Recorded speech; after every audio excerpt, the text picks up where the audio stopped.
certo, eu desliguei. Aí, agora foi. Demora, tem a câmera ligada. Então, a força-peso, deixa eu pôr como apresentação, agora eu não vou conseguir ver o chat. A força-peso, ela realiza um trabalho sempre que meu objeto estiver se deslocando na vertical. Tem que tomar cuidado, porque o trabalho, ele não depende da trajetória que o corpo faz. Então, minha primeira figura aqui, ó, do lado esquerdo, está falando exatamente isso. Um corpo pode ir de uma posição R para uma posição S de várias maneiras. Ele pode ir primeiro caminhando em linha reta na horizontal e depois tendo uma queda. Ele pode ir em linha reta direto de A para S, ou ele pode ir percorrendo um caminho muito doido de A para S. O trabalho, ele não depende do caminho percorrido, ele depende do deslocamento que o objeto fez na vertical, tá? Então, depende da altura. Por que isso? Vamos lembrar, para ter trabalho, eu preciso ter força produzindo deslocamento. Porém, a força e o deslocamento têm que ter a mesma direção, tá? Não o mesmo sentido. Se a força e deslocamento tiver o mesmo sentido, o trabalho é positivo. Se a força e o deslocamento tiverem sentidos opostos, o trabalho vai ser negativo. Direção, eu posso ter vertical, horizontal e diagonal, tá? A força-peso, ela sempre aponta na vertical para baixo, ok? E se eu olho para um objeto que vai do ponto P, do ponto R para o ponto S, existe uma diferença de altura entre esses dois pontos.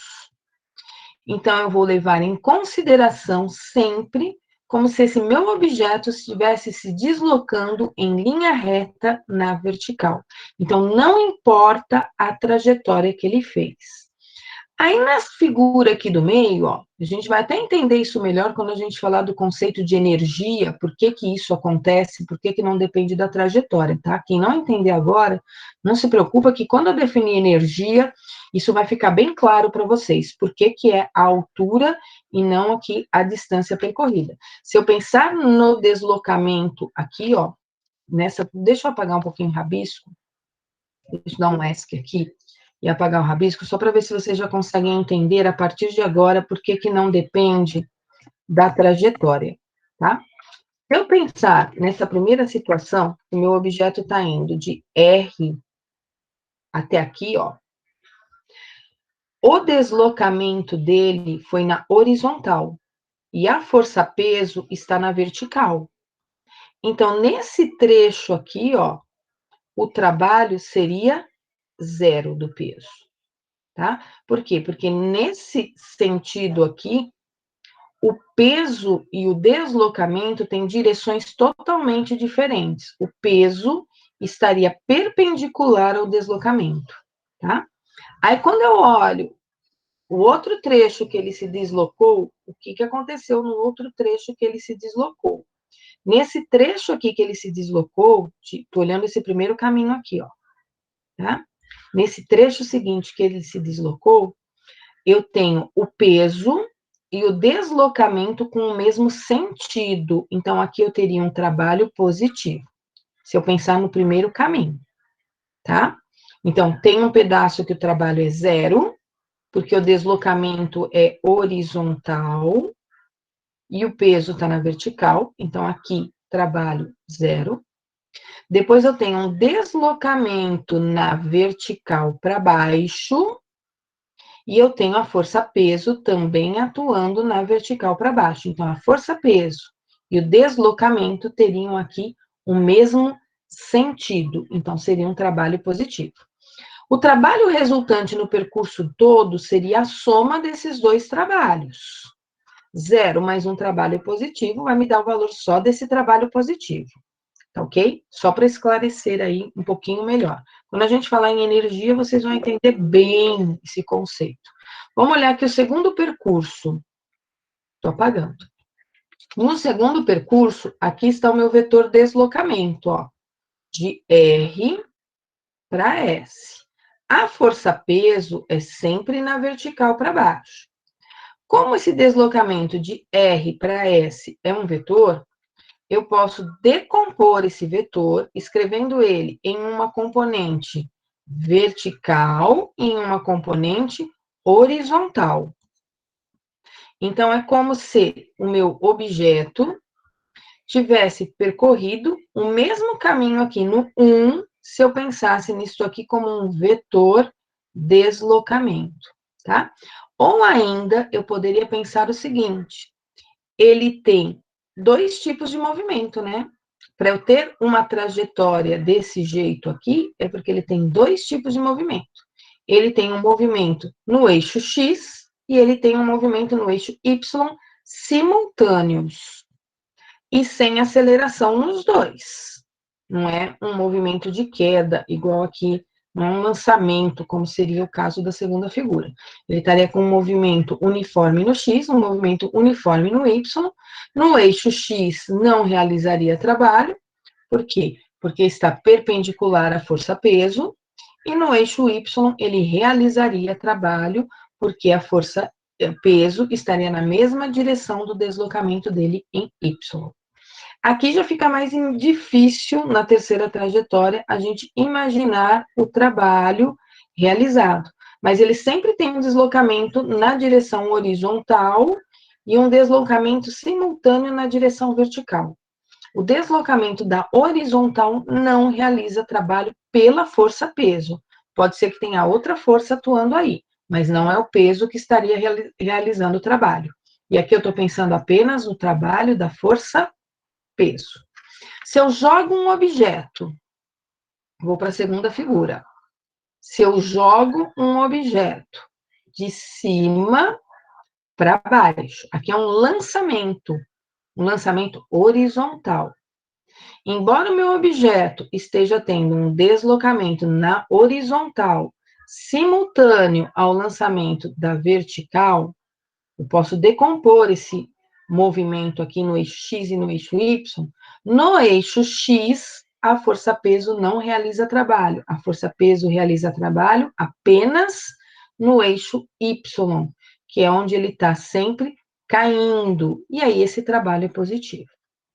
Aqui é a mesma coisa, só que o objeto foi de baixo para cima. Alguém lançou horizontalmente um objeto aqui para cima, tá? De novo, ele se desloca no eixo X, ele se desloca no eixo Y. Agora o eixo Y para cima e o eixo X para a esquerda. No eixo X, a força-peso não realiza trabalho, porque a força-peso está na vertical para baixo. No eixo Y, ela realiza trabalho. Porém, o deslocamento é para cima e a força-peso é para baixo, tanto que a velocidade diminui no eixo Y à medida que ele sobe. Então, o trabalho da força-peso na subida é negativo, porque a força-peso vai estar contrária ao deslocamento. Em uma descida, o trabalho da força-peso é positivo. No caso do gráfico, o que acontece no caso do gráfico? No caso do gráfico, o que eu sei? Que o meu objeto vai modificando a altura, então ele tem um deslocamento na vertical, e eu sei que a força-peso não muda, tanto se ele subir ou se ele descer, a força-peso é sempre a mesma, porque a massa não muda, a aceleração da gravidade não muda também. Então, o gráfico da força-peso, pelo deslocamento, vai ser sempre uma reta paralela ao eixo do deslocamento, ó. Não é força por tempo. Força por tempo, o gráfico é impulso. Aqui é força por deslocamento. Não tem inclinação, então, se não tem inclinação, eu não vou pensar na inclinação dessa reta, mas tem área. A área dessa figura é base vezes altura. A base é o deslocamento. A altura é a força-peso. Então, daqui eu tiro que essa área corresponde ao trabalho. Então, de novo, a área é numericamente igual ao trabalho. Vou apagar todos esses meus rabiscos. Eu acho que deve ter gente copiando a tela. Vou deixar ela pequenininha. Se estiver pequenininha demais, vocês me avisam. O Paulo escreveu para mim no chat.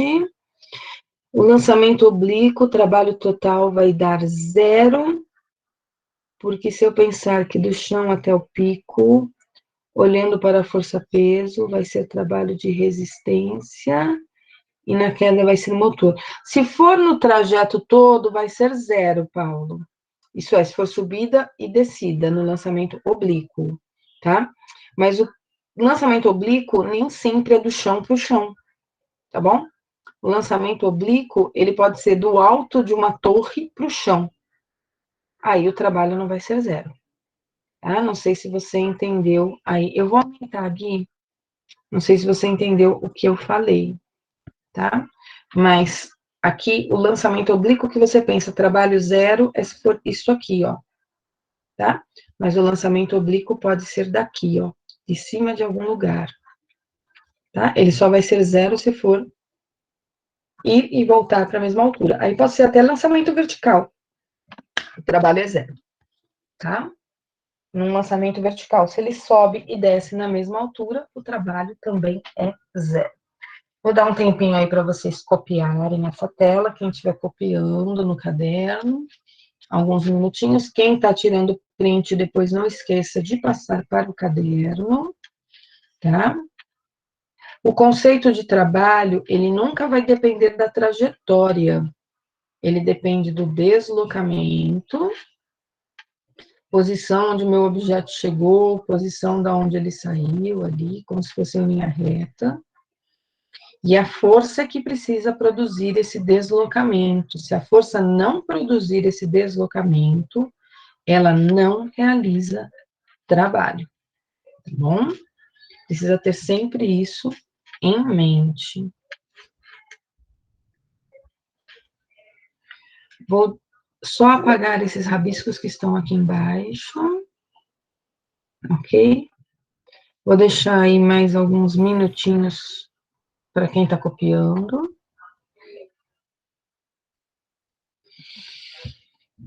E aí eu já retomo. Hoje são 2 aulas, né? Então dá tempo de fazer bastante coisa. Eu acho que eu não mandei lista para vocês nesse final de semana. Semana passada vocês tinham prova. Acho que eu vou deixar esse final de semana vocês sem tarefas.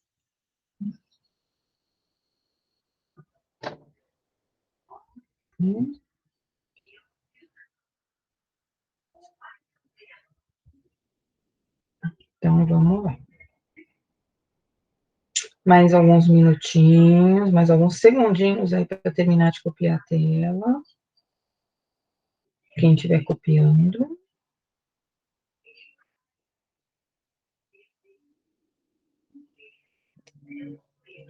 Ok? Vou diminuir só para ver se tem gente copiando ainda. Tem alguém ainda copiando essa tela ou eu posso seguir?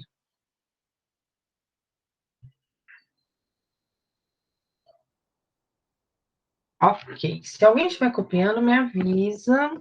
Esses slides estão disponíveis também para vocês, tá? Então, a situação que eu pus até agora, a força F era constante, a força peso também é constante. Vamos para uma situação onde a força não é constante, que é o caso da força elástica, tá?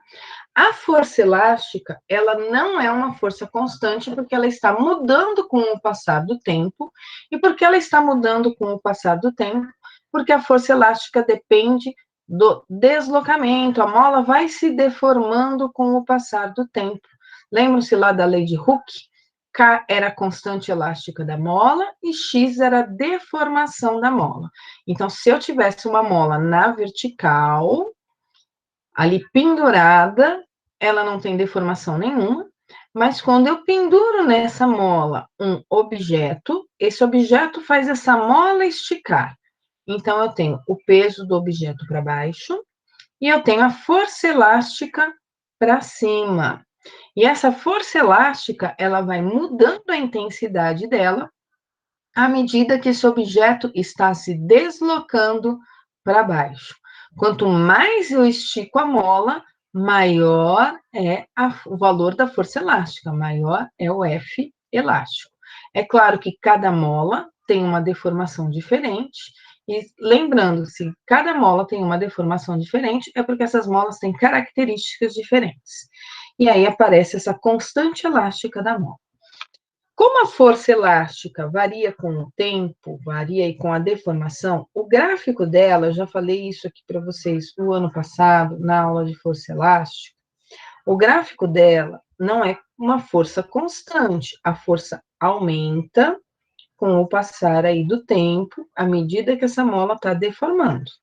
Quanto mais objeto eu coloco aqui, quanto mais eu aumento o peso, mais aumenta a força elástica, porque mais aumenta a deformação. Até o ano passado, nós falamos da inclinação, tá? O que era essa inclinação? Essa inclinação era a tangente. Tangente era cateto oposto sobre o cateto adjacente. Quando a gente olhava no gráfico, o cateto oposto seria esse lado aqui, ó. Esse lado correspondia à força elástica. O cateto adjacente era a parte aqui de baixo, era a deformação da mola, e essa tangente, que era essa inclinação, cada mola tinha uma inclinação diferente, nós chamamos essa inclinação de K, de constante elástica da mola. Daí veio a expressão que força elástica era K vezes X. Então, aqui eu tenho uma inclinação. A inclinação tem um significado físico para nós? Tem. A inclinação é a constante da mola. Tá, mas é um gráfico de força e deslocamento. Só que o deslocamento corresponde à deformação da mola. Se é um gráfico de força por deslocamento, a área de um gráfico de força e deslocamento significa trabalho. Então, todo gráfico de força relacionado a deslocamento, a área é numericamente igual ao trabalho. Como é que a gente calcula a área dessa figura? É a área de um triângulo. Então, ela é base vezes altura dividido por 2. A base, que é aqui embaixo, corresponde à deformação da mola. Ela corresponde ao X. Então, no lugar da base, eu vou pôr a letrinha X. A altura nesse gráfico, que é isto aqui, ó, no meu gráfico, né, o lado oposto ali ao meu ângulo, a altura corresponde ao valor da força elástica. E força elástica nós calculamos como K vezes X. Então, aparece aqui em cima para mim um Kx vezes X. X vezes X é X quadrado. Então, eu tenho que Kx quadrado sobre 2, porque a área de um triângulo é o trabalho da força elástica, tá? Se o meu gráfico de força por deslocamento, ao invés de ser uma reta crescente, fosse uma área muito louca, o que eu ia precisar fazer? Eu ia precisar dividir essa área em pequenas áreas menores, ok? Então, eu ia dividindo isso aqui em áreas pequenininhas, e aí eu ia aproximando essas áreas ou para retângulos ou para trapézios e calculando o valor de cada uma delas. E aí, matematicamente, eu escrevo que eu estou fazendo uma integral da força, tá? Nesse deslocamento x, que vai aí de x0 até x1. Isso aqui é matemática, lá de uma graduação, né? O símbolo de integral aqui aparecendo para a gente, né? O que é a integral? É o cálculo dessa área toda aqui, ó, de um x0 até um x1 qualquer. E aí eu subdivido isso em várias partezinhas e vou somando cada uma dessas areazinhas. E aí lá em cálculo 1, cálculo 2, é que vocês vão aprender a fazer contas com essa notação aqui. Tá? Então, a gente vê como é que a força está variando aí nesse eixo X. Então, nós já sabemos calcular trabalho de forças constantes e já sabemos calcular trabalho de forças que não são constantes. Quando a força não é constante, a gente precisa saber como é que ela está mudando nesse deslocamento. Então, a gente só calcula trabalho de forças que não são constantes a partir dos gráficos, ok? Está muito pequeno para copiar, conseguem copiar o que está aí. Eu vou começar aqui a nossa chamadinha, só para ver quem está presente agora. Alexia está por aí? Põe um ponto para mim no chat, Alexia. Ok, salve, salve, Alexia. Amanda. Ok, Amanda. Arthur, cadê o Arthur? Oi, Arthur. Caio, cadê o Caio? Salve, salve, Caio. Clara, bom dia, Clara. Diego, dá um oi para mim aí, Diego. Se você estiver na aula, Diego. Eduardo, dá um oi para mim, Eduardo. Aí, Eduardo. Emerson, está na aula, Emerson? Põe um pontinho ali no chat, Emerson, se estiver na aula. Enzo, se estiver na aula, põe um ponto para mim no chat. Aí, Enzo. Gabriel Costa, Gabriel Toledo e Gabriel Ferreira. Cadê os meus Gabs? Ok, os 3 Gabs estão aí. Muito bem. Cadê os meus Guis? Gui, eu tenho 5. Eu tenho Gui Alves, eu tenho Gui Ramalho, eu tenho Gui Gabriel, eu tenho Gui Penteado. São 1, 2, 3, 4 Gui. Então, o Gui Ramalho está presente, o Gui Gabriel também, e o Gui Penteado também. Salve, salve, Gui. Cadê o Gu? O Gu Fernandes, o Gu Gai não frequenta. Cadê o Gu? Gu, cadê você, Gu? Gu Fernandes, não tá aí? Jóia. Pessoal, posso tirar dessa tela e ir para os meus primeiros exemplos? Deixa eu só ver se eu tenho um exemplo aqui que eu gostaria de ter. Isso aqui é um resuminho. O Gu tá na aula? Por que o Gu não respondeu para mim? Tem um exemplo aqui que eu quero. Poxa, Gu. O Gu está de corpo presente na aula e ele está dormindo, será? Ou o Gu, será que não consegue escrever no chat nem abrir o microfone? Pessoal, coloquem aí exemplos, questões comentadas. Vamos fazer aí alguns exercícios sobre esse assunto, tá bom? Bota aí, exemplos. Nos slides que eu deixei para vocês tem um resumo, tá? Lá no meio dos slides, trabalho de força motor, trabalho de força resistente, lembrando que trabalho é sempre força vezes deslocamento, tá? O trabalho vai ser motor quando força e deslocamento tiverem o mesmo sentido. O trabalho vai ser resistente quando força e deslocamento tiverem sentidos opostos. No caso da força-peso, ela só realiza trabalho se ela estiver no sentido do deslocamento, tá? Se a força-peso estiver perpendicular, não tem trabalho sendo realizado. Se um objeto está subindo, o trabalho da força-peso na subida, ele é negativo. Se o seu objeto estiver descendo, o trabalho na descida é positivo. Como o trabalho é sempre força vezes deslocamento, no caso do peso, a gente pode escrever como peso vezes altura. A força elástica, como ela não é constante, ela tem uma expressãozinha para calcular trabalho. Então, o trabalho vai ser calculado como kx² sobre 2, onde x é a deformação da mola, k é a constante elástica. Aqui eu estou lembrando que sempre que eu tiver um gráfico de força e deslocamento, não importa como é o gráfico, a área é o trabalho. Tá? Forças centrípetas e forças perpendiculares não realizam trabalho, e sempre no sistema internacional, o trabalho é medido em joules. Copiem aí o enunciado da primeira questão. Aqui ele deixa com resolução, eu queria sem a resolução, mas vai lá.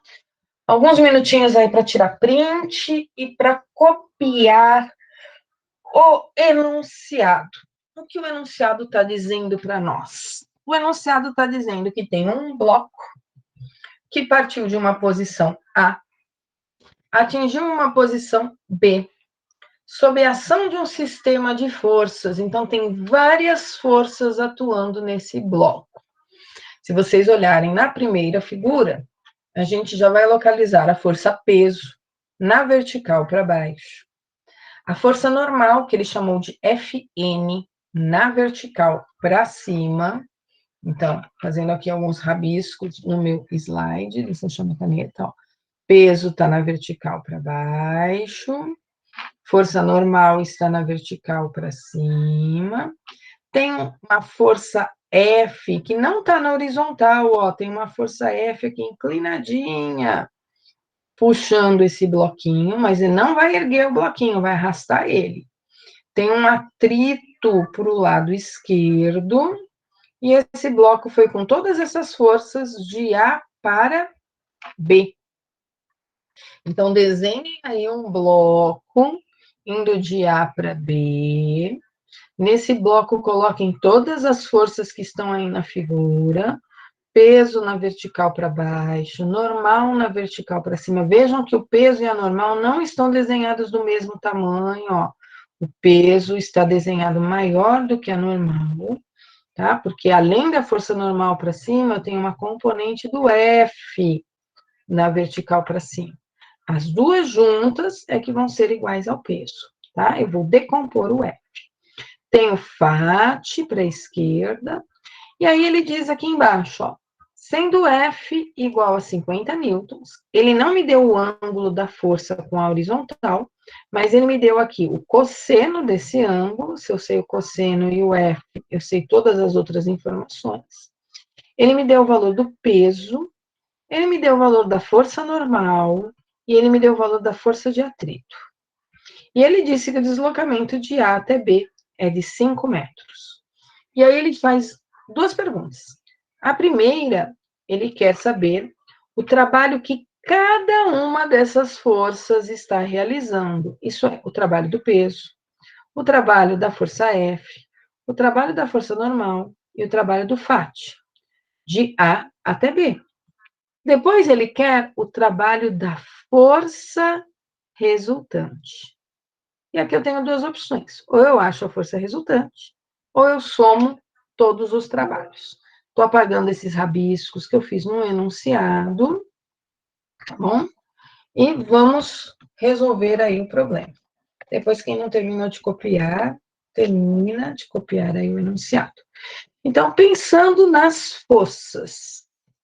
De cara, a gente já vai escrever o seguinte, ó.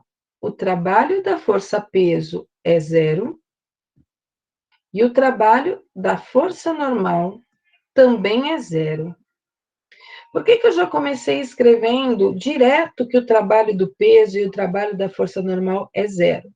Porque eu tenho um deslocamento na horizontal, e tanto a força peso quanto a força normal, elas estão perpendiculares ao meu deslocamento.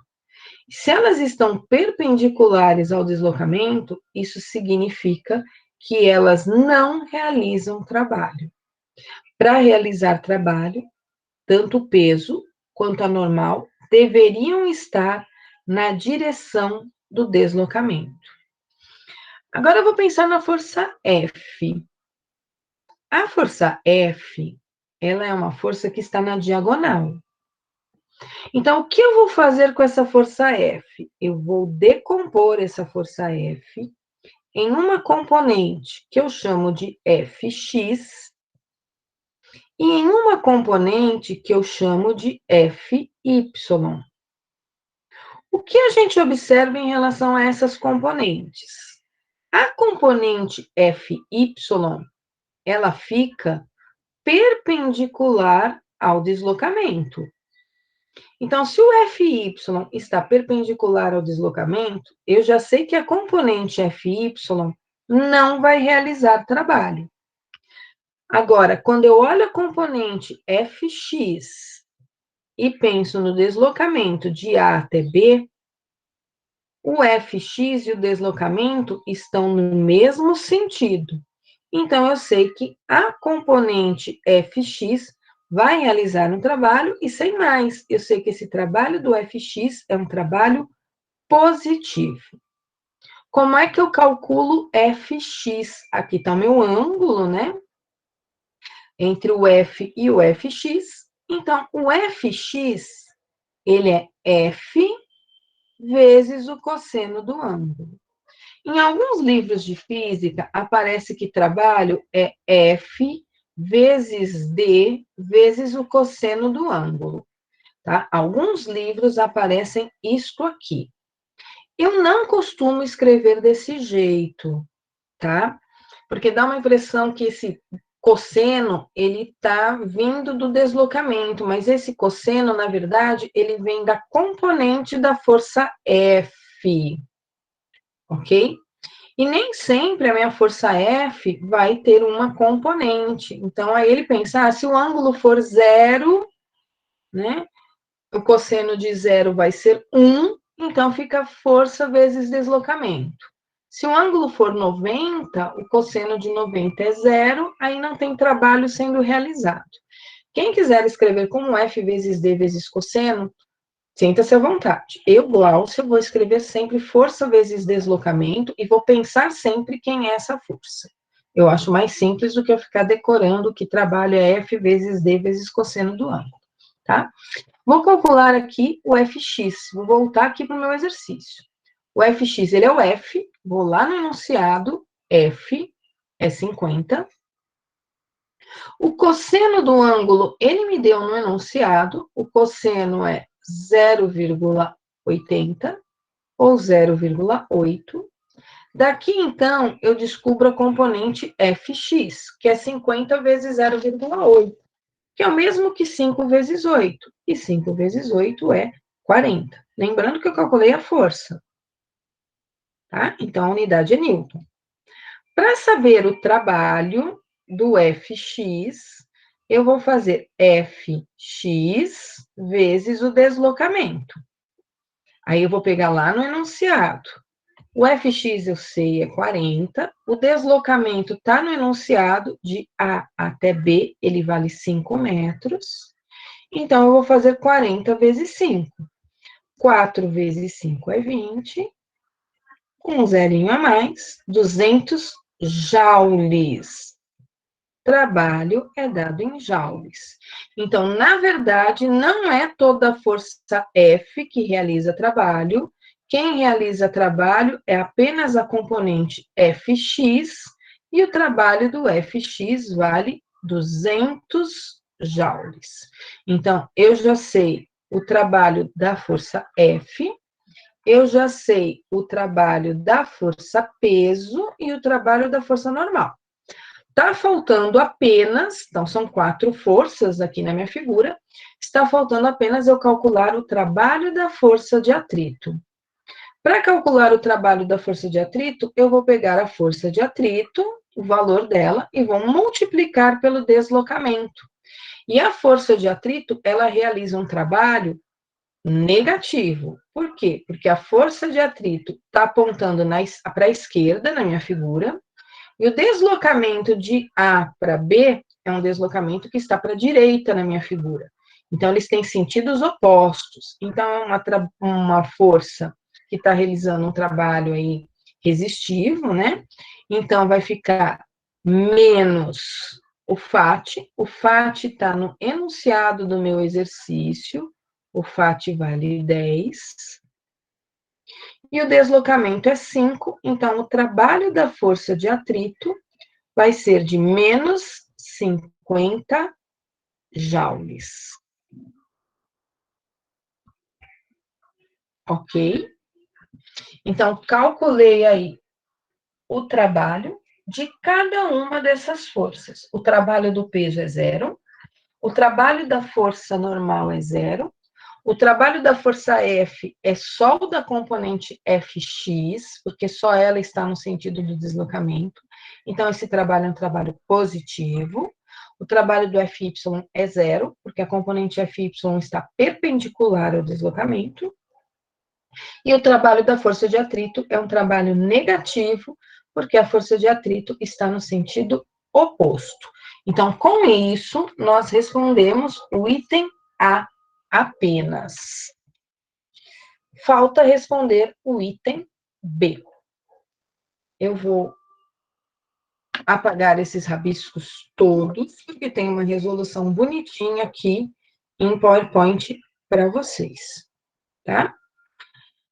O trabalho da força resultante, eu vou deixar para vocês aqui. Opa, coloquei um slide a mais, tem que tirar. Vou deixar para vocês aqui a resolução em PowerPoint bonitinha, para não ficar tanto rabisco ali, né? Lembrando que esse F cosseno aqui, ó, que aparece na resolução em PowerPoint, é porque eu estou falando aqui do FX. Ok? Aí ele escreveu aqui, tem notação científica, quando eu fiz o PowerPoint. Trabalho da força resultante. Eu poderia somar todas as forças e pensar, eu tenho normal para cima, eu tenho a componente FY para cima, eu tenho peso para baixo. Como esse objeto não se desloca na vertical, a força resultante em Y é zero. Aí eu vou pensar na horizontal. Na horizontal, eu tenho Fx para a direita e eu tenho Φ para a esquerda. Ok? Tenho essas duas forças. Eu calculei o Fx agora há pouco e calculei o Φ. Φ eu não calculei, perdão. Φ já está no enunciado, né? O Φ é 10 newtons.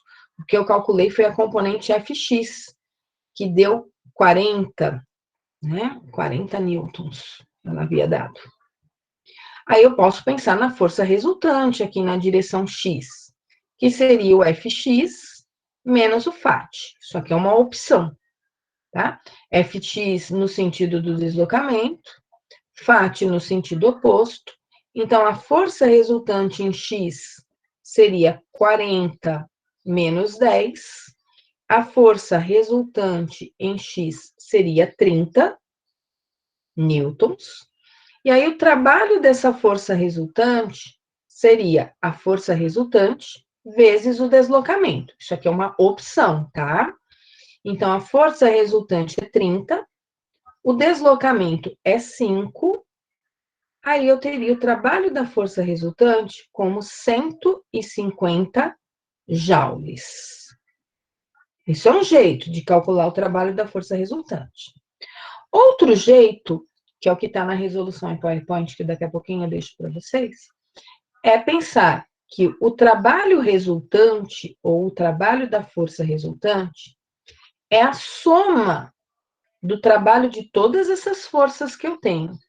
Isso é a soma do trabalho do peso, com a soma do trabalho da normal, com a soma do trabalho da força F, com a soma do trabalho do atrito. Vou somar todos os trabalhos. Aí eu sei, portanto, que o trabalho da força resultante vai ser: trabalho do peso é zero, trabalho da normal é zero, o trabalho da força F é o trabalho da componente Fx, que é 200, o trabalho do Φ é negativo, a gente calculou, deu menos 50. Daqui eu tiro, então, que juntando todos esses trabalhos, o trabalho da força resultante vai dar 150 joules. Fica a critério de vocês, se vocês vão querer calcular a força resultante e multiplicar pelo deslocamento, ou se vocês vão querer somar todos os trabalhos e, a partir da soma de todos os trabalhos, soma tudo e descobre aí o deslocamento, tá? Realmente vai ficar a critério de vocês. Eu creio que fica mais fácil somar todos os trabalhos, se você já tiver calculado todos eles parcialmente, igual foi pedido no item A. Se ele não tivesse pedido os trabalhos de cada uma das forças, se ele tivesse me dado as 4 forças e pedido o trabalho da força resultante, aí fica mais fácil achar a força resultante primeiro, né? e depois multiplicar pelo deslocamento, ok? Vou deixar para vocês só a resolução do PowerPoint. Tá aqui, ó, bonitinho, tá pequenininho, eu sei. Por que a força resultante em Y é zero? Gui, a força resultante em Y, ela é zero pelo seguinte motivo. Deixa eu botar o enunciado todo aqui e a resolução. Na direção Y, ele não tem movimento. Esse bloquinho, ele está sendo arrastado do A para o B. É como se você tivesse pego aqui algum objeto e tivesse puxando ele, arrastando, sem erguer ele. Tá? Pega uma cordinha, põe um objeto no chão e sai puxando aí com o seu braço essa cordinha. Ela vai formar um ângulo aqui, né? E aí o que acontece? Quando você for olhar todas as forças, você tem o peso para baixo, você tem a normal para cima e você tem uma componente dessa sua força aqui para cima, que é o FY. Como esse deslocamento é um deslocamento na horizontal, isso significa que as forças que estão na vertical se anulam. Então, a normal que está para cima, junto com o FY, que também está para cima, tem que ser igual ao peso. Se isso aqui for diferente, esse objeto não está sendo arrastado na horizontal. Aí, esse objeto estaria tendo um deslocamento na diagonal. E não é isso que o problema está me falando. Tá? O objeto foi do A para o B, pela minha figura aqui, ó, o deslocamento dele foi apenas na horizontal, ok? Só esclarecendo aí a sua dúvida, tá certo? Se não der para copiar porque tá muito pequenininho, aí vocês me avisam que eu saio, vou aumentar aqui um pouquinho para vocês, só para eu conseguir fazer a chamada, enquanto algumas pessoas copiam aí a tela. Rapidão. Ellen, dá um oizinho para nós, Ellen, para eu saber que você está na aula, Ellen, que você ainda não dormiu. Cadê a Ellen? Ellen tá aí. Cadê a Elô? Elô, dá um pontinho ali no chat para nós, Elô. Para eu saber que você está aí, que você está acordada. Cadê o Henrique? Salve, salve, Henrique. João Pedro. Cadê o Joãozinho? Tá aí, João. Júlia. Juju, cadê você? Aí, Ju. Calil. Dá um oi para nós, se estiver na aula, Calil. Lian. Lian tá por aí. Oi, Lian. Marcelo. Cadê Marcelo? Marcelo tá por aí. Maria Lu. Cadê Maria Lu? Maria Lu sempre presente. É isso aí, Maria Lu. Matheus Soares. Também sempre presente, Matheus. Muito bom. Cadê o Paulo? Paulo Martins está por aí. O Paulo Sérgio e o Paulo Henrique. Os meus Paulos, tenho três. É Pedro Henrique, não é Paulo, é Pedro Henrique. Achei que tinha três Paulos, mas não, só dois. Bom dia, Pedro. Pedro Marim. Salve, salve, Pedro. Rafael, cadê o Rafa? Ok, Rafinha. Rafael Santos, é o que está aí, e o Rafael Cardoso, está por aí, Rafael Cardoso? Não? Primeira falta aí do nosso Rafael Cardoso. Rafinha, cadê você, Rafinha? Salve, salve, Rafa. Thalita? Cadê a Thalita? Oi, Thali. Titi, cadê você, Thiago? Dá um oi para nós. O Vitor Tibério, nosso monitor. Aê, Vitor. Vitor Zanda, cadê você, Vitor Zanda? Tá por aí. O Wesley, que nunca aparece. E o Vinícius Santos também nunca aparece. O Wesley tá aí, Wesley. Que bom, Wesley. Olha, Wesley, acho que essa é a segunda aula sua, Wesley. Pulei você, Gu? Não pulei não, Gu. Eu acho que eu já tinha te chamado antes, Gustavo. Já tinha, Gu. Você ouviu sim, Gu, você respondeu. Só não vou voltar lá no chat, porque senão vou perder aqui o pique da aula. Vamos lá. Exemplo 2. Respondeu sim, Gustavo. Olha aí. Vamos lá. Próximo exemplo nosso. Deixa eu ir aqui para a apresentação do PowerPoint. Copiem aí o enunciado, tira um print, tá? Ele fala da seguinte situação. Tem um carro, esse carro possui uma massa de 1.000 quilogramas, isso é, um carro que tem 1 tonelada, e ele move-se sem resistências dissipadoras, isso é, ele está se movimentando sem ter aí a resistência do ar atrapalhando ele, sem ter aí, acho que o atrito com outras superfícies segurando ele, né? E ele se move em uma trajetória retilínea e ele saiu do repouso. O gráfico, tem um gráfico lá embaixo, é da força motora na própria direção do movimento. E ele está representado na figura que está dizendo aí ao lado, mas depois a figura abaixo. O problema quer saber, no item A, o tipo de movimento em cada trecho do deslocamento. Depois, o problema quer saber a aceleração do carro quando ele se encontra a 400 metros da origem. Depois, o problema quer saber o trabalho da força F durante todo esse deslocamento, de 0 até 1.000 metros. Então, primeira pergunta, o tipo de movimento. Depois, a aceleração nos 400 metros, tá?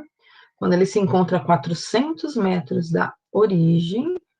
Depois, o trabalho da força F no deslocamento de 0 a 1 metro. Vou dar um ESCzinho aqui. Opa. Espera lá. Aqui aparece a resposta quando eu dou um ESC.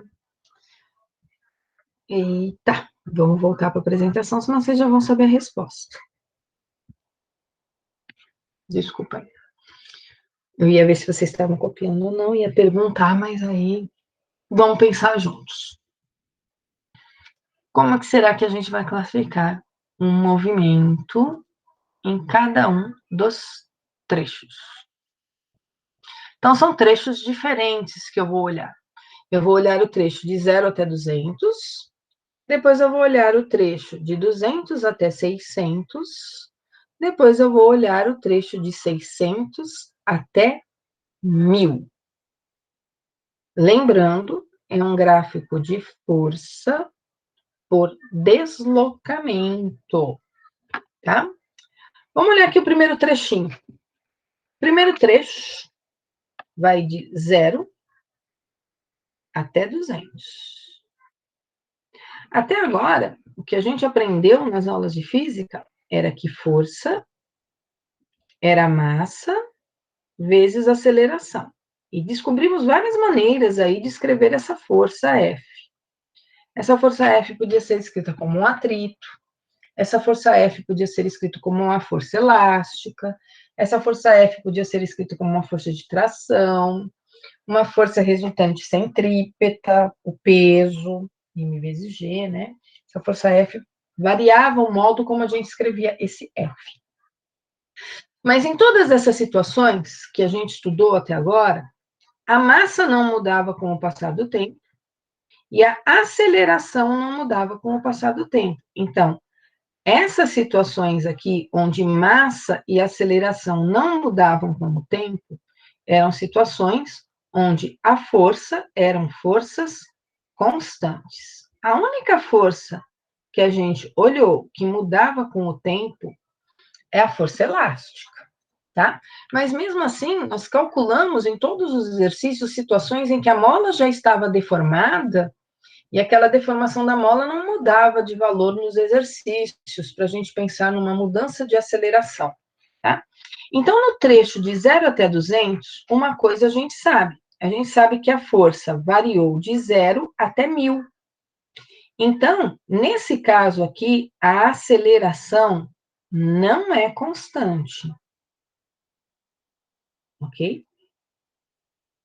Portanto, trata-se de um movimento do tipo variado, tá? Onde esse variado aqui para mim, ó, é variado em todos os sentidos, tá? Inclusive na aceleração. Agora, quando eu penso no segundo trecho, depois eu dou a resposta bonitinha do PowerPoint para vocês. De 200 até 600 metros, de 200 até 600 metros, a força sempre está valendo 1000. Então, a força é constante de 200 até 600. Então, se a força é constante, no segundo trecho, a aceleração é constante. A aceleração não muda. Se a aceleração não muda, eu posso dizer que isso aqui é um movimento, ela não muda nem em módulo, nem em direção, nem em sentido. Então, eu posso até classificar, se eu quiser, como um movimento retilíneo, uniformemente variado. Variando sempre da mesma forma. E aí, quando eu chego no último caso, novamente, ó, no último trecho, a força vai de 1000 para 0. A força cai. Acho que está acabando minha bateria aqui também. Diminuiu a luminosidade da minha tela. Se a força vai de 1000 para 0, de novo, força mudando com o tempo, a aceleração não é constante. Então, se a aceleração não é constante, de novo, eu tenho um movimento variado. Variado, inclusive, na aceleração. Tá bom? Opa! Elaia, peraí que deu um tilts aqui no meu... Ai, o que eu fiz? Peraí. Ok. Eu vou apagar os meus rabiscos e vou ver se consigo pôr só o item A do PowerPoint para vocês. E eu vou correr lá embaixo, pegar o carregador, antes que acabe a bateria aqui do meu computador. Então, enquanto vocês anotam aí o final do enunciado, quem não copiou, anotam aí a resposta do item A, eu vou buscar o carregador.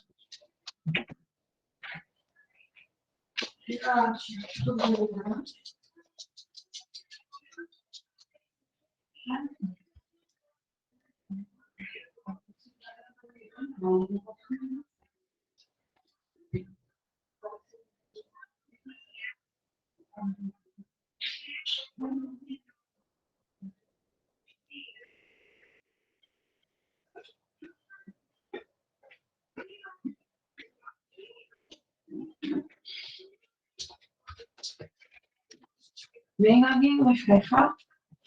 Deixa eu... Voltei, pessoal, deixa eu só ligar aqui meu carregador. Eu divido o carregador com meu filho. E aí eu tenho que pegar dele lá embaixo. E ele está em aula. Vamos lá. Deixa eu só diminuir um pouquinho a tela. Tudo bem até aqui com o item A? Sim, não. Tudo tranquilo.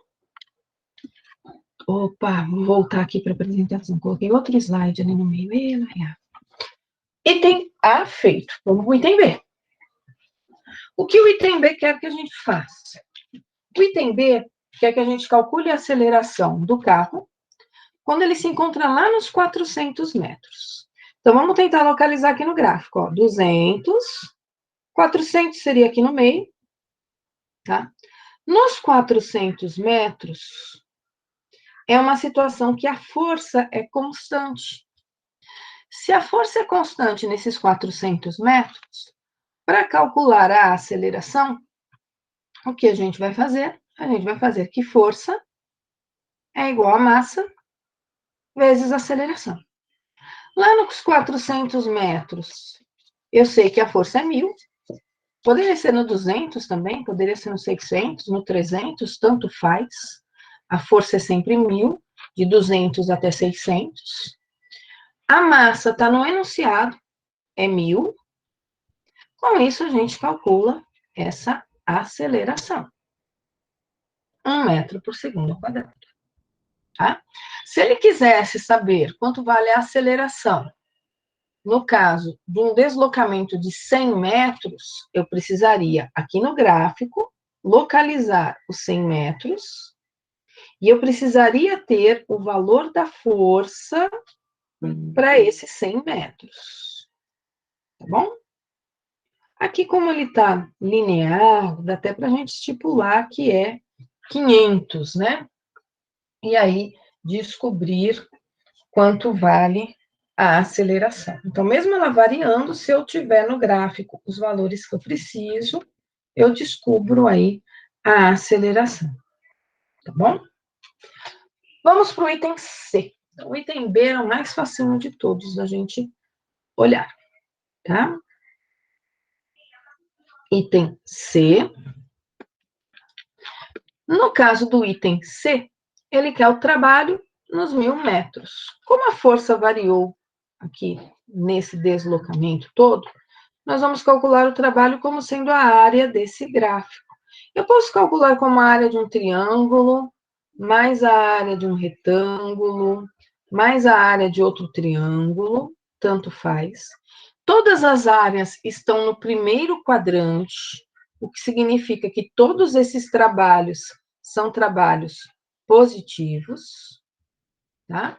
Eu teria trabalhos negativos se essas áreas estivessem aí no quarto quadrante para resolver o meu problema. Então, estão todas no primeiro quadrante, então todos os trabalhos são positivos. E eu posso, inclusive, calcular esse trabalho como sendo a área de um trapézio. Base maior, aqui embaixo, base menor aqui em cima, e aqui eu teria o valor da altura. Então, fica a critério de vocês, se vocês querem calcular o trabalho em cada trecho, ele não pediu em cada trecho, mas eu posso calcular de 0 a 200, eu posso calcular de 200 a 600, e eu posso calcular de 600 até 1.000, isto é, eu calculo o trabalho em cada um dos trechos, de 0 a 200, aí eu vou calcular a área do triângulo, depois de 200 até 600, aí eu vou calcular a área daquele retângulo, e depois eu calculo o trabalho de 600 até 1.000, novamente é a área de um triângulo, ou eu posso calcular como a área de um trapézio.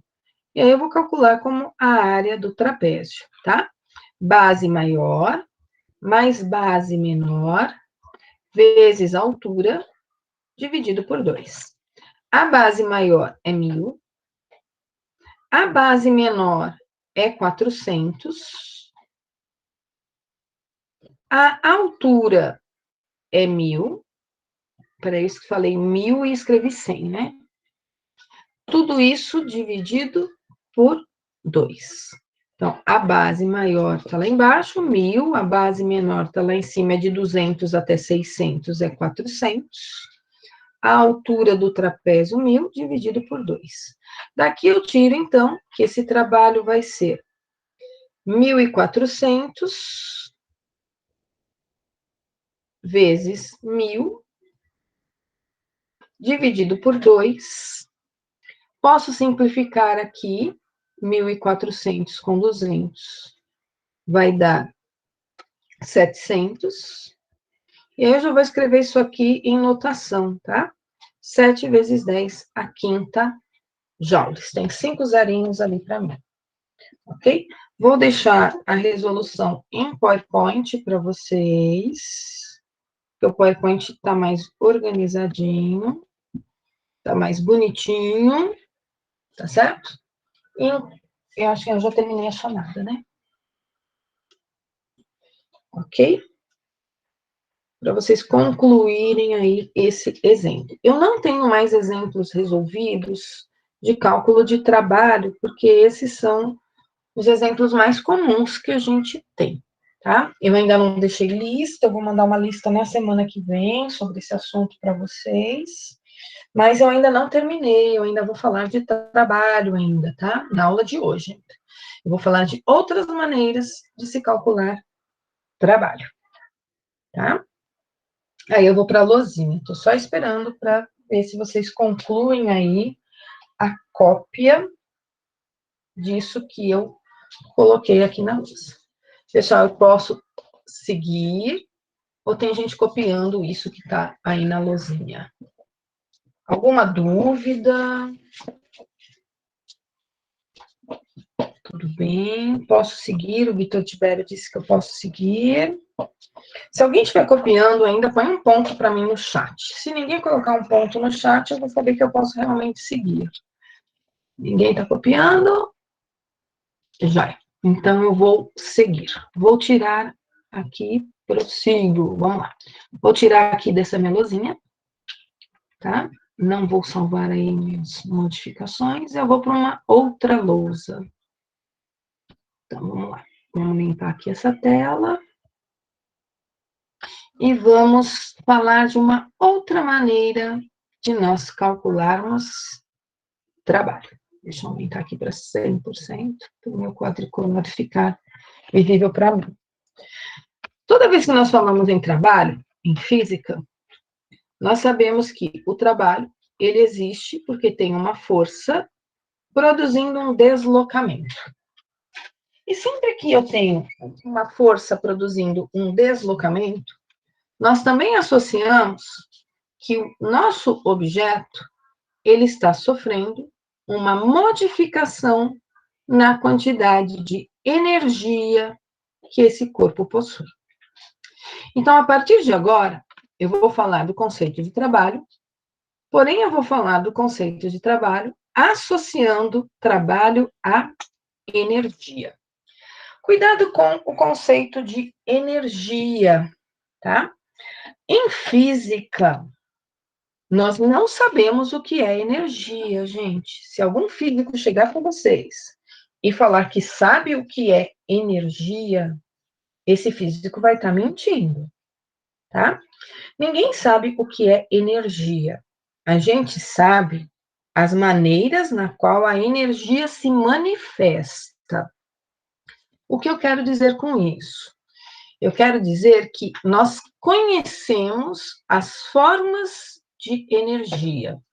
Nós sabemos transformar uma forma de energia em outra, mas nós não sabemos o que é energia.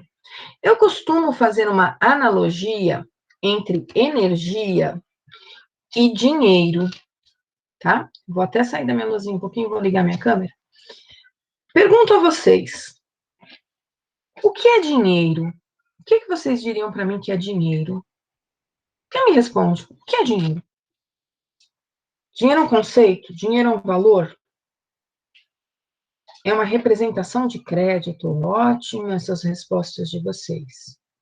Uma nota de papel. Sim, alguns têm essa nota de papel, outros não, né? Mas nem sempre é uma nota de papel. Às vezes, dinheiro pode ser um pedaço de metal, uma moeda. Dinheiro pode ser um pedaço de plástico, que a gente chama de cartão. Dinheiro é uma ideia, né?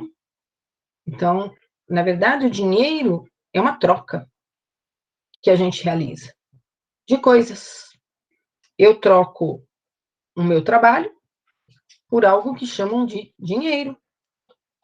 Eu posso dizer que a blusa que eu estou usando é dinheiro, eu posso dizer que a minha lapiseira é dinheiro, eu vou na padaria comprar pão, eu pago com um papel, eu recebo balinhas de troco, bala é dinheiro, mas na hora que eu vou comprar o pão, eu tento pagar com a bala, o padeiro não aceita, porque para o padeiro a bala não é dinheiro, só para mim, né? Então, o conceito de dinheiro, ele é muito parecido, né, É injustiça. Com o conceito de energia.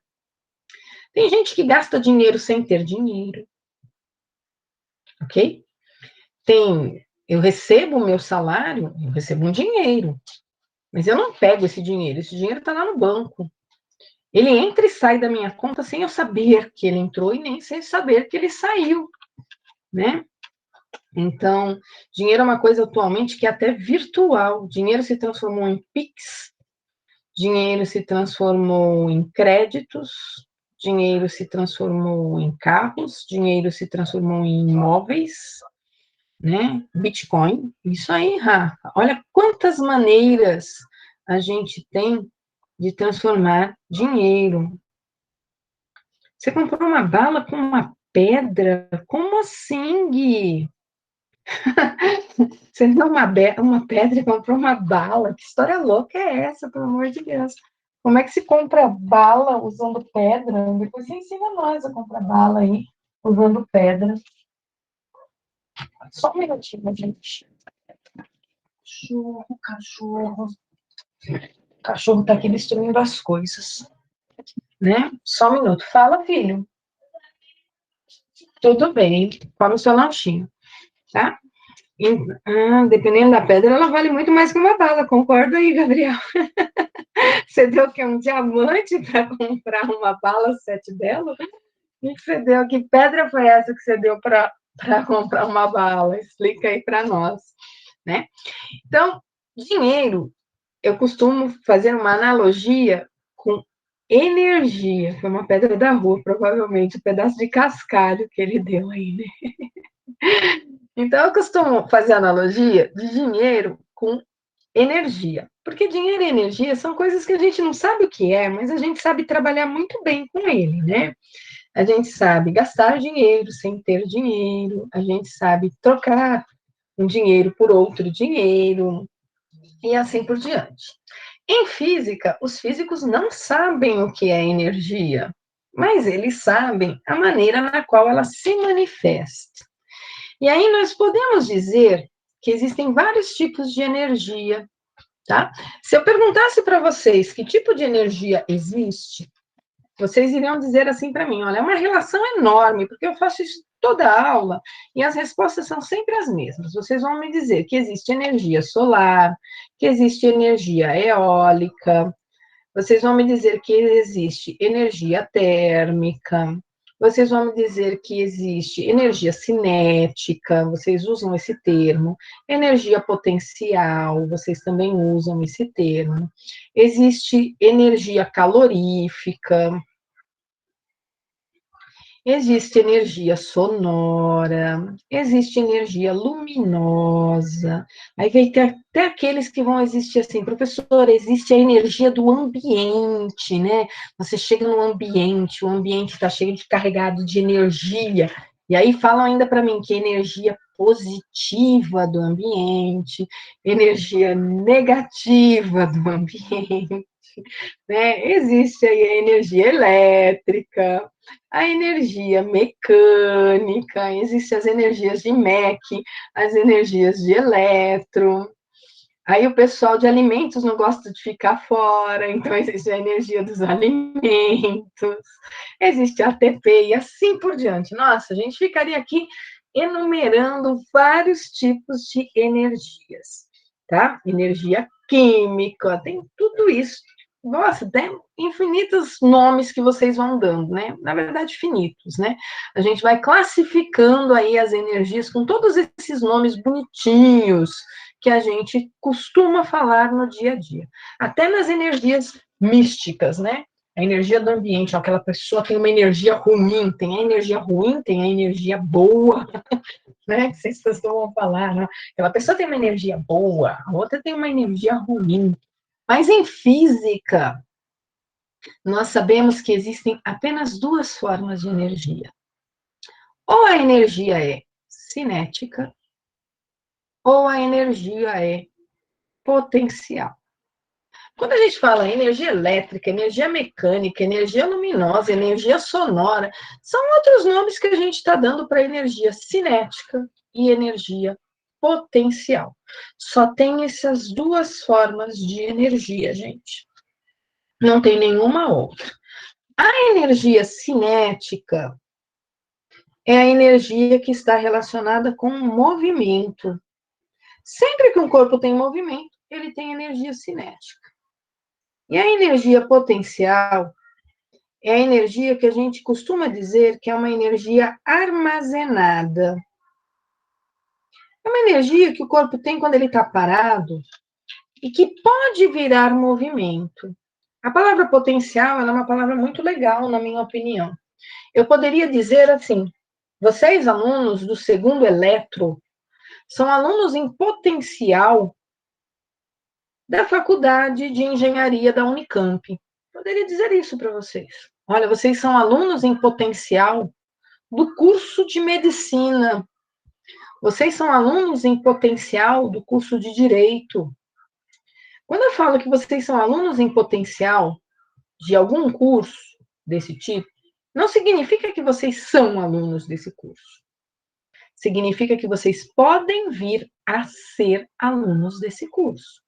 Para ser um aluno de medicina, eu vou ter que estudar pra caramba, gente. Para ser um aluno de engenharia, eu vou ter que estudar pra caramba. Potencial, vocês têm. Não significa que vocês já são. No mesmo caso, acontece com a energia. Quando eu digo que um corpo tem energia potencial, significa que um dia esse corpo pode ter movimento. Não significa que ele tem. Significa que ele pode vir a ter. É diferente de eu falar que eu sou uma cantora em potencial. Eu não sou uma cantora em potencial, porque por mais que eu treine, gente, eu nunca vou virar uma cantora. Tá? Então, eu não sou uma cantora em potencial. Eu não sou uma bailarina em potencial. Eu não sou uma atleta em potencial. Tá? Então, tem coisas que a gente sabe que não são nem potenciais. Tá? Potencial é tudo aquilo que pode vir a ser. Nossa, uma cantora cinética, uma cantora em movimento aí, né? Uma cantora que dança ao mesmo tempo. Nossa, ela tem aí muita energia cinética, tá? Para ser potencial, precisa ter a capacidade de vir a ser. A energia sempre vai ser uma grandeza física que vai depender do referencial, tá? Por exemplo, eu posso pensar em um livro que está sobre uma mesa. Se eu pensar num livro que está sobre uma mesa, eu vou dizer o seguinte sobre o livro que está na mesa. Esse livro está parado, então ele não tem energia cinética. Isso é um fato. Está parado em cima da mesa. Não tem movimento. Não tem força deslocando ele. Não tem energia cinética. Tá? Não tem movimento nenhum. Agora, ele tem energia potencial? Aí vai depender do meu referencial. Quem é o meu referencial? Se o meu referencial for a mesa, ele não tem nem energia potencial. Tá? Agora, se o meu referencial for o chão, ele tem energia potencial. Tá? Por que ele tem energia potencial? Porque ele pode cair de cima da mesa. Ou a mesa pode quebrar, ou alguém pode empurrar ele cair daqui de cima. Então, em relação ao chão, ele pode vir a adquirir movimento se ele cair de cima da mesa. Então, para eu saber se um corpo tem energia ou não, eu preciso saber quem é o referencial. Para saber se está em repouso, para saber se está em movimento, ou para saber se pode ou não adquirir movimento em relação ao meu referencial. Tá? Então, nós já sabemos que se um corpo está parado, estar parado não significa que ele não tenha energia. Ele pode ter energia. E essa energia que ele pode ter, nós chamamos ela de potencial. No caso da potencial, nós vamos estudar agora duas formas de energia potencial. Nós vamos falar da energia potencial do tipo gravitacional, tá? Que é a energia que os corpos têm quando eles estão a uma determinada altura. Então, sempre que o corpo tem uma altura, ele pode cair. A aceleração da gravidade puxa ele para baixo. Então, a gravidade pode colocar um corpo em movimento. Então, eu vou falar de energia potencial gravitacional. E tem também a energia que eu vou conversar com vocês na aula, que é a energia elástica. Uma mola pode colocar um corpo em movimento. Tem outras formas de energia? Tem potencial. Tem a potencial elétrica.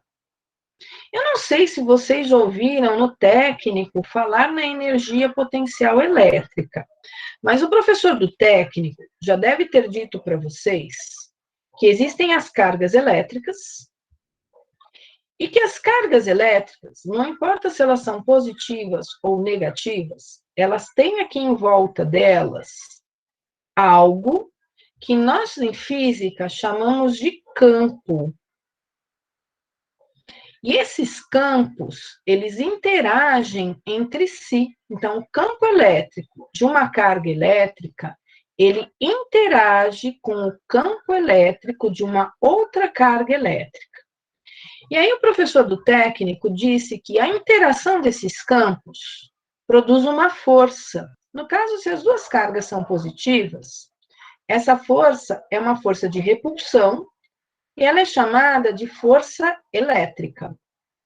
E aí o professor do técnico ensinou vocês a calcular essa força elétrica, dizendo que essas forças elétricas dependiam da quantidade de carga elétrica que cada corpo possuía.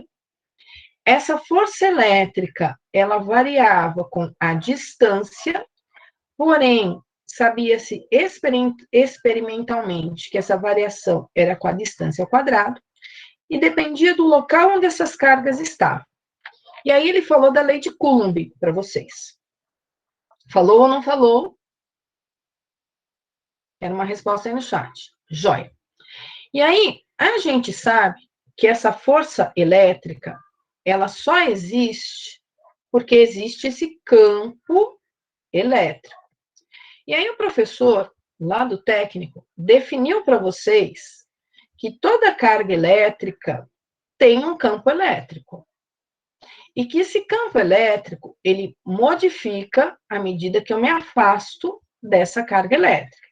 Não sei se ele definiu ou não, mas ele deve ter explicado em algum momento que campo elétrico era K vezes Q sobre D quadrado. E aí eu poderia dizer que a força elétrica, ela é o campo elétrico multiplicado por uma carga elétrica que eu coloco ali numa posição desse campo elétrico. O que eu estou querendo dizer com isso? Espera aí que eu vou chegar lá no potencial, tá?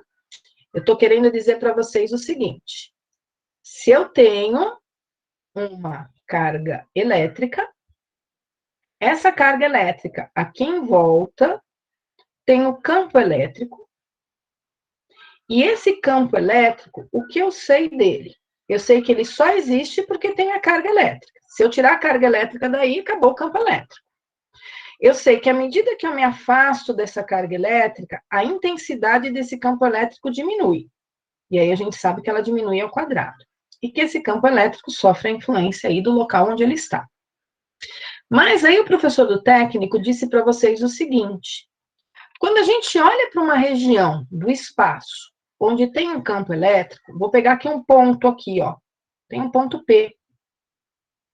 Eu sei que nesse ponto P, se eu colocar uma carga negativa nesse ponto P, essa carga negativa vai sofrer uma atração. E eu sei que se eu colocar nesse ponto P uma carga positiva, ela vai sofrer uma repulsão. Isso significa que esse ponto P pode atrair ou repelir uma carga elétrica. Então, esse ponto P tem a capacidade de colocar as cargas elétricas em movimento. Então, nós vamos dizer que esse ponto P tem um potencial elétrico. Isso é, ele pode colocar uma carga em movimento. Tá, será que esse ponto P tem a mesma capacidade que um ponto Q, que está aqui embaixo, ó? Se eu pensar num ponto Q, ó, o ponto P está mais perto da carga. Se ele está mais perto, isso quer dizer que o campo é mais forte. O ponto Q está mais longe. Se o ponto Q está mais longe, isso quer dizer que o campo elétrico do ponto Q aqui é menor. Mas o ponto Q também pode atrair e repelir uma carga elétrica, mas não é da mesma maneira que o ponto P. Então, o ponto Q também tem um potencial elétrico, mas o potencial elétrico do ponto Q e P são diferentes. E por qual motivo eles são diferentes? Porque as distâncias entre essas cargas elétricas são diferentes. Então, existe um potencial no ponto P e um potencial no ponto Q, que não são iguais. Se eu pegar um ponto R, que está na mesma distância da carga elétrica, mesma distância que o ponto P, o meu ponto R também tem um potencial elétrico, e é o mesmo potencial do ponto P.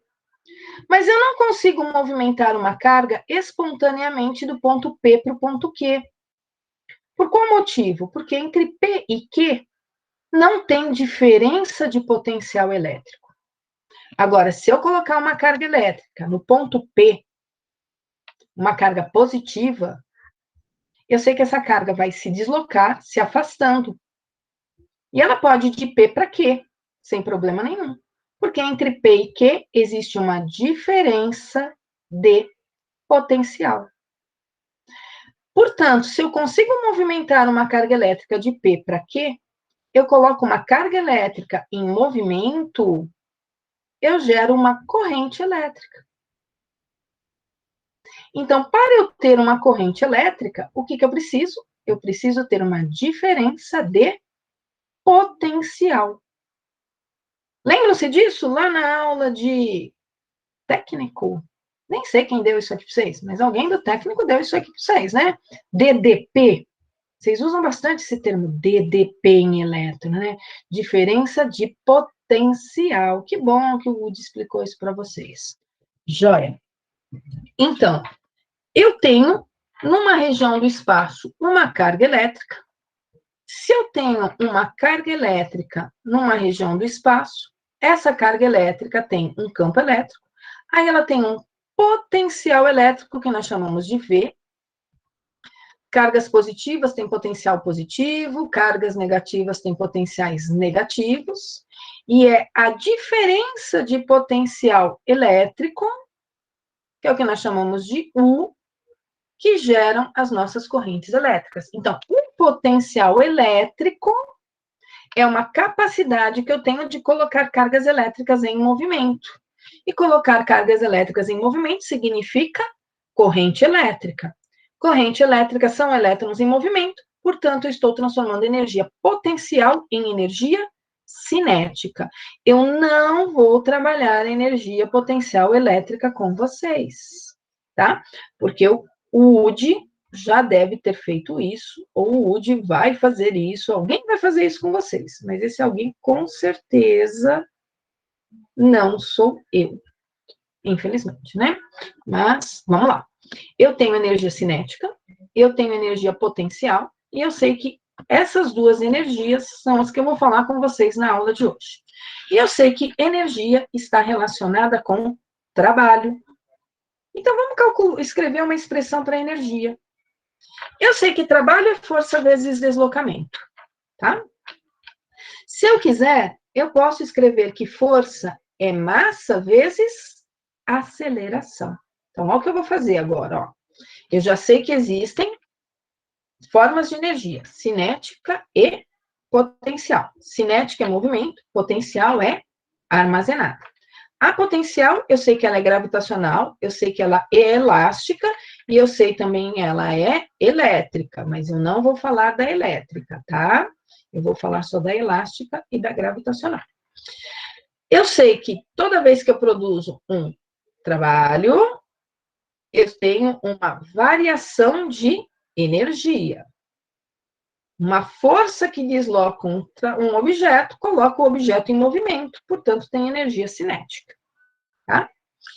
Eu sei também que a força pode ser constante, e essa força pode ser escrita como massa vezes aceleração.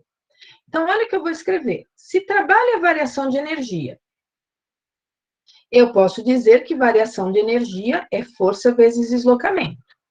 E aí eu vou escrever, então, que variação de energia é massa vezes aceleração vezes deslocamento. Só troquei o F da minha expressão de trabalho por massa vezes aceleração. Existe uma expressão em física que a gente já viu que aparece aceleração vezes deslocamento. Porém, eu não escrevi esse deslocamento como D. Eu escrevi na expressão esse deslocamento como ΔS. A expressão que aparece A vezes ΔS é a expressão do Torricelli. V quadrado é igual a V0 ao quadrado mais 2A ΔS. Aqui, eu vou escrever ela como sendo V quadrado igual a V0 ao quadrado mais 2A vezes D. Ao invés de escrever ΔS, eu vou escrever como D. Vou isolar esse A vezes D. Se eu isolar esse A vezes D, eu fico com V quadrado menos V0 ao quadrado. Vou isolar ele, vou deixar ele sozinho. O 2 está multiplicando, eu passo para o outro lado, dividindo. Então, eu passei o V0 positivo para o outro lado negativo, e passei o 2 que estava multiplicando para o outro lado, dividindo. Agora, eu vou pegar esse V menos V0 ao quadrado sobre 2, que é o meu AD, e vou substituir aqui, ó. Então, eu sei que trabalho é variação de energia, trabalho é força vezes deslocamento, eu troquei o F por M vezes A, agora eu estou trocando o A vezes D. Então, eu vou manter o M, vou trocar o A vezes D por V quadrado, menos V0 ao quadrado, sobre 2. Eu fiz essa troca, ó, AD por isso aqui. Quando eu troco o A vezes D por isso daí, eu fico com uma expressão que me diz que trabalho é uma modificação na quantidade de energia, vou distribuir o M, M, V quadrado, menos M, V0 ao quadrado, tudo isso sobre 2. Está tudo no mesmo denominador. Se está tudo no mesmo denominador, eu posso separar isso em duas parcelas. mv quadrado sobre 2, menos mv0 ao quadrado sobre 2. Ó, continua tudo no mesmo denominador, eu só separei em duas parcelas. O sinalzinho de menos vem da variação. Toda vez que eu tenho esse símbolo delta em física, esse símbolo delta significa variação. Variação do quê? Variação de energia. Então, isto aqui é energia, e isto aqui é uma maneira de eu escrever energia. Sempre que eu tenho uma variação, é o final que eu estou fazendo, menos o inicial. Então, eu estou escrevendo que trabalho é variação de energia, e isso é energia final menos energia inicial. Porém, esse termo aqui, o primeiro, deixa eu destacar ele de outra cor aqui para vocês. O primeiro que está aqui, ó, ele está relacionado com a velocidade. Ó, é um V que aparece aqui para mim. Se ele está relacionado com velocidade, ele está relacionado com movimento. Então, eu vou chamar isso aqui de energia cinética final. Ó, isso aqui é energia cinética final. Esse outro termo, essa outra parcela aqui para mim, ó, está relacionada com a velocidade inicial. Velocidade e movimento. Então, eu vou dizer que isso aqui é energia cinética inicial. Então, trabalho, eu escrevi agora como sendo variação de energia como apareceu velocidade, eu estou dizendo que trabalho é variação de energia cinética. Em linhas gerais, eu quero dizer para vocês que eu calculo energia cinética como sendo massa vezes velocidade ao quadrado sobre 2. Isso para corpos com baixas velocidades. Corpos com altas velocidades, essa energia é calculada como m vezes c ao quadrado, onde c é a velocidade da luz. Eu não vou deduzir m vezes c quadrado para vocês, equação do Einstein. Eu não vou deduzir. Eu estou em mecânica clássica agora, tá? Mecânica clássica significa que eu estou lá na mecânica do Newton, daquelas leis que servem para mim, para o meu dia a dia, onde os corpos estão com baixa velocidade. Gui, eu não vou deduzir isso, e essa dedução, talvez vocês vejam ela no curso de física moderna, tá? Eu vou ver aí depois com a Laura se a gente faz aí um mini curso, umas aulas para vocês só de física moderna, falando de teoria da relatividade, falando das equações de Einstein, tá certo? E aí participa realmente aqueles alunos que têm mais interesse em aprofundar o assunto, tá, Gui? Então, eu vou ficar aí com uma pendência, porque isso aí a gente deixa para um parênteses, um momento bem particular da física, ok? Eu estou encerrando a aula de hoje na dedução da equação da energia cinética com vocês, tá? Eu retomo esse assunto na próxima aula, porque eu tenho que falar em energia potencial do tipo gravitacional e energia potencial do tipo elástica, tá? A gente considera velocidade baixa, Arthur, qualquer velocidade que não seja a velocidade da luz, tá bom? Ou próxima à velocidade da luz. Isso é, qualquer velocidade que seja inferior à ordem de grandeza de 10 a oitava metros por segundo. Que a velocidade da luz ela é da ordem de grandeza de 3 vezes 10 a oitava metros por segundo. Então, qualquer velocidade que é de uma ordem de grandeza menor do que 10 a oitava, a gente considera uma velocidade mais baixa, tá? A gente só não considera essa expressão para corpos que estão com a velocidade da luz, no mv² sobre 2. Vou falar, uma velocidade de 340 metros por segundo é uma velocidade baixa?